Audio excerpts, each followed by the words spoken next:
નમસ્કાર દર્શક મિત્રો, લોક સામના ન્યૂઝમાંથી હું ભારતી સોલંકી આપનું હાર્દિક સ્વાગત કરું છું। હવે જોઈએ ઉપલેટાથી અમારા રિપોર્ટર ભાવેશ ગોહિલ સાથે આજના મુખ્ય સમાચાર। ઉપલેટા શહેરના વોર્ડ નંબર 9માં પૂર્વ નગરસેવક અને મોહરમ કમિટીના પ્રમુખ ઇકબાલ મિયા યુસુફ મિયા પીરઝાદાના સમયથી ચાલતું પીરઝાદા ગ્રુપ તેમના પુત્ર વસીમ મિયા ઇકબાલ મિયા પીરઝાદા અને 20 વર્ષ બાદ ફરી સક્રિય કર્યું છે।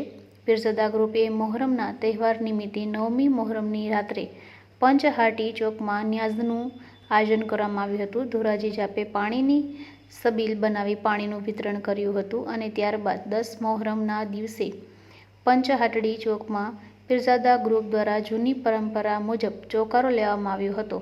પીરઝાદા ગ્રુપ એ પંચહાટડી ચોકમાં મોહરમ કમિટીના પૂર્વ આગેવાનો ઇકબાલ મિયા યુસુફ મિયા પીરઝાદા, દાઉદ શાહ, બાવા શાહ શેખ, સિદ્દીક મિયા યુસુફ મિયા પીરઝાદાના ફોટાવાળા બેનરને લગાડીને લોકોને તેમની યાદ તાજા કરાવી હતી અને તે બેનરો આકર્ષણનું કેન્દ્ર બન્યું હતું।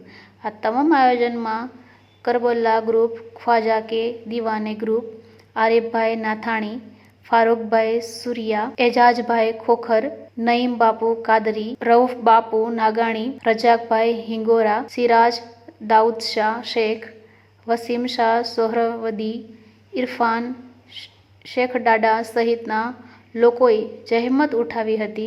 તે તમામ લોકોનો પીરઝાદા ગ્રુપ આભાર માને છે। મુસ્લિમ સમુદાયના યુવકો સહિતના સૌ કોઈએ આ કામગીરીને બિરદાવી સંપૂર્ણ સાથ સહકાર આપી જૂના સમયની યાદી તાજા કરી હતી। હવે ફરી મળીશું એક નવા સમાચાર સાથે, ત્યાં સુધી જોતા રહો લોક સામના ન્યૂઝ।